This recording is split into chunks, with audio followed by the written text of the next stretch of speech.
Hello, जय हिंद साथियों। कैसे आप सभी? उम्मीद है कि आप सभी स्वस्थ होंगे और बहुत ही अच्छे से आप लोगों की तैयारी चल रही होगी। मैं नेहा स्वागत करती हूँ आप सभी का आपके अपने परिवार लक्ष्यवादी में। साथियों, आज हमारी यूपी जीके की क्लास नंबर 26 है। आप किसी भी एग्जाम की तैयारी कर रहे हैं जिसमें आपकी यूपी जीके आती है, यूपी के ऑल एग्जाम जितने भी आपके यूपी के एग्जाम होते हैं सभी में आपकी यूपी जीके पूछी जाती है, तो उन सभी के लिए आप आज ये क्लास ले सकते हैं। ठीक है, तो आज की क्लास में जो हम लोग चैप्टर पढ़ने वाले हैं उत्तर प्रदेश के उद्योग। उत्तर प्रदेश के उद्योग के बारे में हम लोग पढ़ेंगे। इससे पहले हम लोगों ने खनिज पढ़े थे, उत्तर प्रदेश के खनिज संसाधन, तो उसमें कुछ चीजें हम लोगों की छूट गई थी। पहले हम लोग वो कवर करेंगे, इसके बाद हम लोग उत्तर प्रदेश के उद्योग से शुरू कर देंगे क्लास शुरू करने से पहले यदि आप चैनल पर नए हैं तो चैनल को सब्सक्राइब कर लीजिए ताकि आगे आने वाली क्लासें आपको समय पर मिलती रहें। तो साथियों, हम लोग पढ़ेंगे क्या, पहले पढ़ लेंगे कुछ संसाधन जो हमारे छूटे हुए हैं। ठीक है, तो आप लोग हेडिंग डाल लेंगे उत्तर प्रदेश के विद्युत केंद्र। देखो, ये जो चीजें हैं यहाँ से क्वेश्चंस आपके सीधे सीधे पूछ लिया जाता है। जैसे पूछ लेगा आपसे कि रोजा ताप विद्युत केंद्र कहाँ पर है ना, या फिर आपसे पूछ लेगा ओबरा ताप विद्युत केंद्र कहाँ पर है। ऐसी चीजें हैं, क्वेश्चन है ये सीधे सीधे आपसे एग्जाम में पूछ लेता है। तो एक बार हम लोग ये भी पढ़ लेते हैं, है ना। तो उत्तर प्रदेश के ताप विद्युत केंद्र, ताप विद्युत केंद्र क्या होते हैं? जहां पर आपकी कोयले से बिजली बनाई जाती है। जहां पर ताप विद्युत केंद्र का मतलब है कोयले से बिजली बनाई जाती है। यहाँ पर क्या, कोयला से बिजली, ठीक, कोयले से बिजली बनाई जाती है। जा है ये बिजली ना पढ़ लेना, ठीक है, बिजली। और आप सभी को पता है, यदि नहीं पता है तो नोट कर लीजिए, जो आपके उत्तर प्रदेश राज्य में लगभग 80% बिजली जो है कोयले से बनाई जाती है। लगभग 80% बिजली जो है आपकी कोयले से बनाई जाती है। थोड़ी बहुत बिजली है जो आपके पानी से, यानी कि जो डैम बनाए जाते हैं उनसे बिजली बनाई जाती है। यहाँ पर आप ये भी नोट कर लेंगे, यूपी में 80% बिजली, जगह बहुत कम है, बिजली कोयले से बनाई जाती है।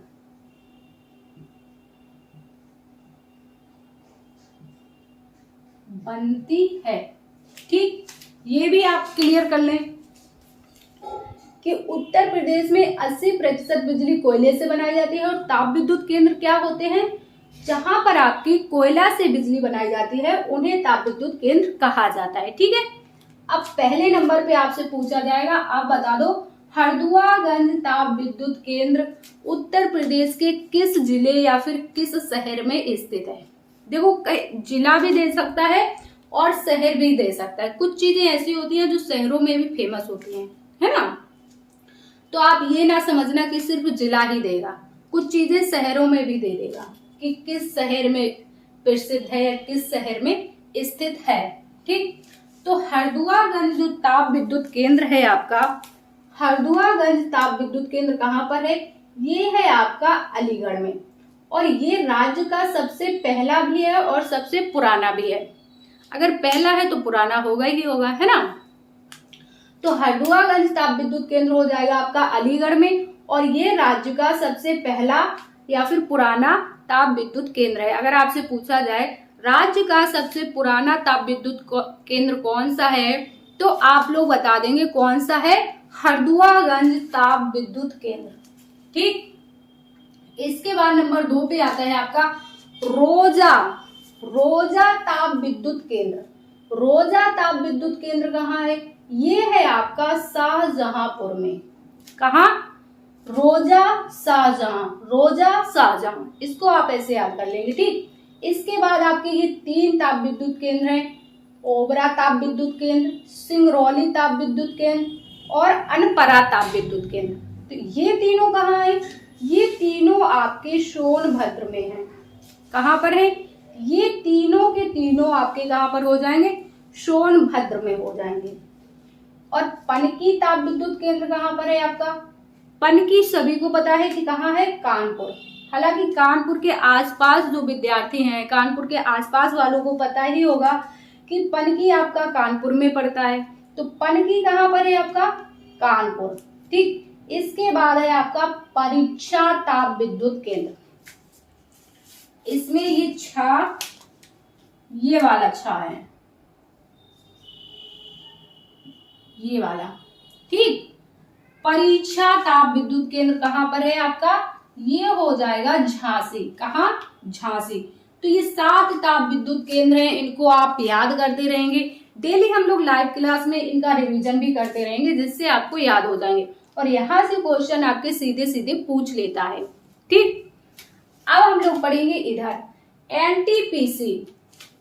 कुछ आपके ताप विद्युत केंद्र ऐसे भी हैं जो राष्ट्रीय ताप विद्युत निगम के अधीन यूपी की 10 इकाई स्थापित की गई। एनटीपीसी यानी कि नेशनल थर्मल पावर कॉर्पोरेशन।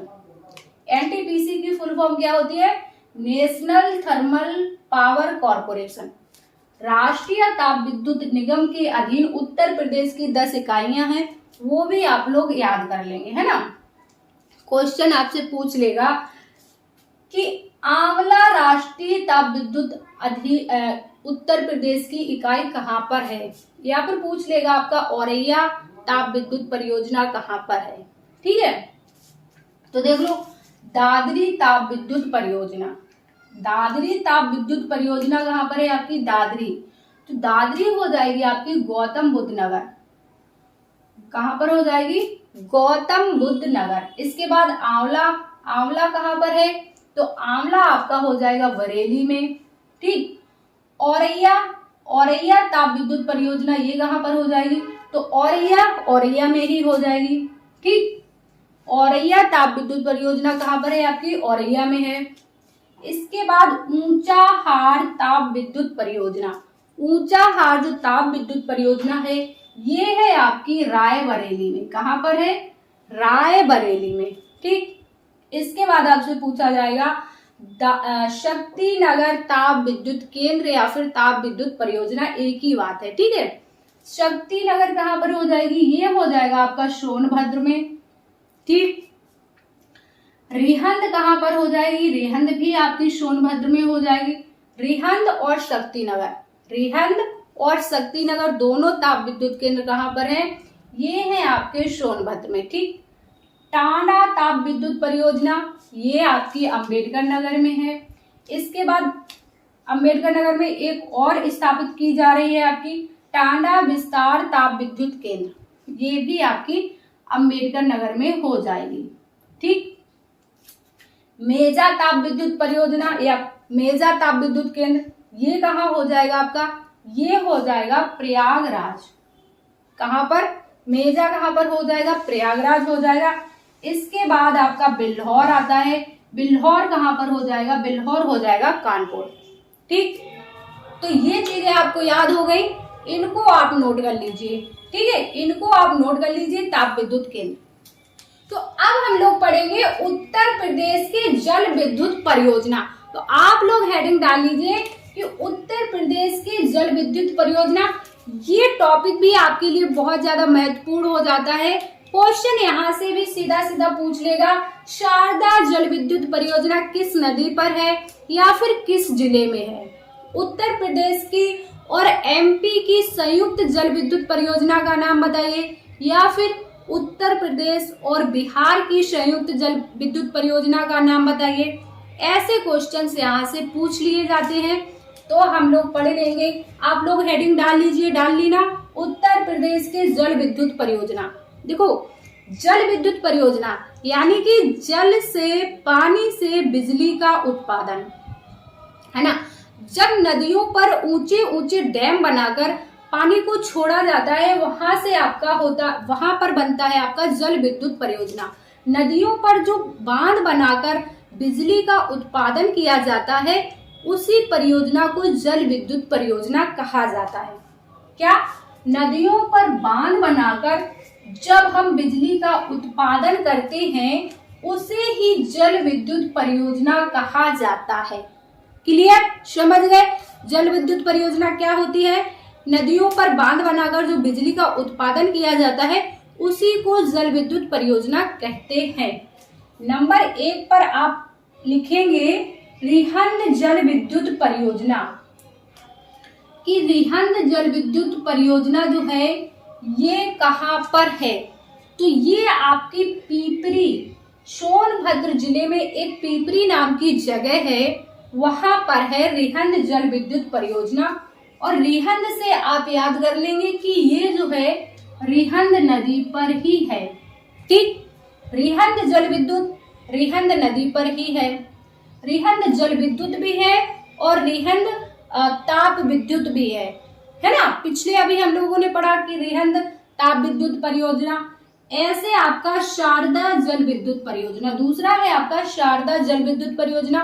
ये कहाँ पर है? तो ये है आपकी पीलीभीत में एक जगह है बनवासा। पीलीभीत में जगह है बनवासा, वहां पर है आपकी शारदा जल विद्युत परियोजना। और शारदा जल विद्युत परियोजना शारदा नदी पर ही है। कहाँ पर है? शारदा जल विद्युत परियोजना पीलीभीत में है, बनवासा जगह है और शारदा नदी पर भी है। ठीक, इसके बाद ओबरा जल विद्युत परियोजना, ओबरा ताप विद्युत परियोजना भी पढ़ा हम लोगों ने और ओबरा जल विद्युत परियोजना भी, दोनों ही सोनभद्र में है। ठीक, और ओबरा जो जल विद्युत परियोजना है कहाँ पर है? रिहंद नदी पर। नदी कौन सी हो जाएगी आपकी? रिहंद नदी। तो वो नदियों पर बांध बनाकर बिजली का उत्पादन हो रहा है, तो आपको नदियां भी याद करनी है कि कौन सी विद्युत परियोजना जो है किस नदी पर है। ठीक, इसके बाद आपका माता टीला बांध, या फिर ये आप जब हम लोगों ने बांध वाली क्लास पढ़ी थी ना, तो उसमें ये बांध भी थे, है ना? माता टीला बांध या फिर आपका रिहंद बांध किस नदी पर है, किस जगह पर है, वहां से भी आपको थोड़ा थोड़ा याद होगा और थोड़ा थोड़ा यहाँ याद कर लेंगे तो आपको कंप्लीट याद हो जाएगा। टेंशन लेने की जरूरत बिल्कुल नहीं है। क्लास में शाम को अगर आप नहीं आते हो, लाइव क्लास में डेली जो 9:30 बजे चलती है उसमें आ जाया कीजिए। तो ये सारी चीजें जो है वहां पर बार बार रिवीजन होती है तो आपको अच्छे से याद हो जाएंगी। ठीक है, बार बार पूछी जाते हैं, बार बार रिवीजन होता रहता है चीजों का, तो चीजें आपको अच्छे से याद हो जाती हैं और जो आपके कंफ्यूजन होते हैं, डाउट्स होते हैं, वो भी क्लियर हो जाते हैं। ठीक, तो माता टीला जल विद्युत परियोजना ये कहाँ पर है आपकी? ये है आपकी झांसी में बेतवा नदी पर। माता टीला बांध कहाँ पर है? झांसी में है, बेतवा नदी पर। ठीक, इसके बाद है आपका गंडक जल विद्युत परियोजना। ये बहुत इंपॉर्टेंट है। अब इंपॉर्टेंट क्यों है ये सुनो। गंडक जल विद्युत परियोजना इंपॉर्टेंट है क्योंकि ये उत्तर प्रदेश और बिहार की संयुक्त परियोजना है। क्वेश्चन आपसे पूछ ले, उत्तर प्रदेश और बिहार की संयुक्त परियोजना का नाम बताओ। गंडक जल विद्युत परियोजना किस नदी पर है? गंडक नदी पर है। और जो इसका बांध बनाया गया है, कहाँ पर बनाया गया है? ये बांध यूपी में है या बिहार में है? तो यूपी में ये बांध नहीं है। गंडक जल विद्युत परियोजना है, जो इसका बांध है ये यूपी में नहीं है। ये कहाँ है आपका? वाल्मीकि नगर। कहाँ पर? बिहार में। ठीक, समझ गए? ये बांध आपका बिहार में बनाया गया है, वाल्मीकि नदी पर। ठीक, और इस परियोजना से जो बिजली की आपूर्ति होती है नेपाल में भी। ठीक, अगर आपसे पूछ लिया जाए कि उत्तर प्रदेश की ऐसी कौन सी जल विद्युत परियोजना है जिससे नेपाल में भी बिजली की आपूर्ति होती है, तो आप बता देंगे गंडक जल विद्युत परियोजना है, जो कि गंडक नदी पर है और इसका बांध है जो कि बिहार में बनाया गया है, वाल्मीकि नगर में। ठीक, यार इतना आप अच्छे से याद कर लेंगे, ये क्वेश्चन आपके लिए इम्पोर्टेंट है। ठीक, इसके बाद अगला क्वेश्चन भी इम्पोर्टेंट है। क्या? राजघाट जल विद्युत परियोजना। राजघाट जल विद्युत परियोजना कहाँ पर है आपका? ये है आपका ललितपुर में। किस नदी पर है? तो ये आपका बेतवा नदी पर है और ये जो परियोजना है राजघाट जल विद्युत परियोजना, ये आपकी यूपी और एमपी की संयुक्त परियोजना है। यूपी और एमपी की संयुक्त परियोजना कौन सी है? राजघाट जल विद्युत परियोजना। ठीक, किस नदी पर है? बेतवा नदी पर है और यूपी प्लस एमपी की संयुक्त परियोजना। ठीक, इसके बाद लास्ट है आपका खारा जल विद्युत परियोजना। खारा जल विद्युत परियोजना कहाँ है? तो ये है आपकी सहारनपुर में और ये किसी नदी पर नहीं बल्कि नहर पर बनाई गई है। जो आपकी खारा जल विद्युत परियोजना है ये नदी पर नहीं है, ये नहर पर है, यमुना नहर पर। किस नहर पर है? ये है आपकी यमुना नहर पर बनाई गई है। कौन सी? खारा जल विद्युत परियोजना, सहारनपुर। ठीक, तो आपको उत्तर प्रदेश की जल विद्युत परियोजनाएं और उत्तर प्रदेश के ताप विद्युत परियोजनाएं और एनटीपीसी के अधीन उत्तर प्रदेश की कितनी इकाई हैं, वो चीजें हम लोगों ने यहाँ पर पढ़ ली हैं। ये टॉपिक आपको अच्छे से क्लियर हुआ, अच्छे से याद कर लेना है। यहाँ से क्वेश्चन आपके सीधे सीधे बनते हैं, ऐसे ही नहीं है आपको लिखा दिया गया। ये टॉपिक आपके लिए बहुत ज्यादा इंपॉर्टेंट है। रिहंद बांध पूछ लेगा, रिहंद जल विद्युत परियोजना पूछ लेगा, रिहंद ताप विद्युत केंद्र पूछ लेगा। क्वेश्चंस आपके ऐसे बनते हैं, इसलिए आपको ये टॉपिक कराया जा रहा है। ठीक है, तो आपको बातों को ध्यान से सुनना है, समझना है और कॉपी पे नोट करना है। तो आज की क्लास को हम लोग इतना ही रखेंगे, क्योंकि लिख आपने ज्यादा लिया है, फिर आप पढ़ेंगे नहीं। क्लास को आपने लिख लिया है, एक बार लिखने के बाद पढ़ जरूर लीजिए। ठीक है, जब भी आप कोई चीज मतलब क्लास लेते हैं, क्लास के नोट्स बना लेते हैं, ठीक है, और क्लास खत्म होने के बाद आपके जब नोट्स बन जाते हैं तो आप तुरंत ही कॉपी बंद करके मत रख दिया करें। जब आप अपना नोट्स बना लेते हैं उसके बाद, लिखने के बाद तुरंत बाद आप उसको पढ़ लीजिए जो आपने लिखा है, तो चीजें आपको वहां पर अच्छे से क्लियर भी हो जाती हैं और आपको याद भी रह जाता है। ठीक है, तो आज की क्लास को हम लोग इतना ही रखेंगे। ये सारी चीजें आप एक बार पढ़ लेंगे और समझ लेंगे, याद आपको होती रहेंगी। ठीक है, तो आपको यदि क्लास पसंद आई हो तो क्लास को ज्यादा से ज्यादा लाइक और शेयर कीजिएगा। चैनल पर नए हैं, अभी तक सब्सक्राइब नहीं किया है तो चैनल को सब्सक्राइब कर लीजिए। साथियों, हम मिलेंगे आपसे नेक्स्ट सेशन में। उत्तर प्रदेश के उद्योग हम लोग नेक्स्ट क्लास में पढ़ लेंगे, क्योंकि अगर इस क्लास में पढ़ेंगे तो बहुत ज्यादा बड़ी हो जाएगी क्लास, है ना। तो नेक्स्ट क्लास में हम लोग उत्तर प्रदेश के उद्योग पढ़ेंगे। आप लोग स्वस्थ रहिए और अपनी तैयारी अच्छे से करते रहिए। जय हिंद साथियों।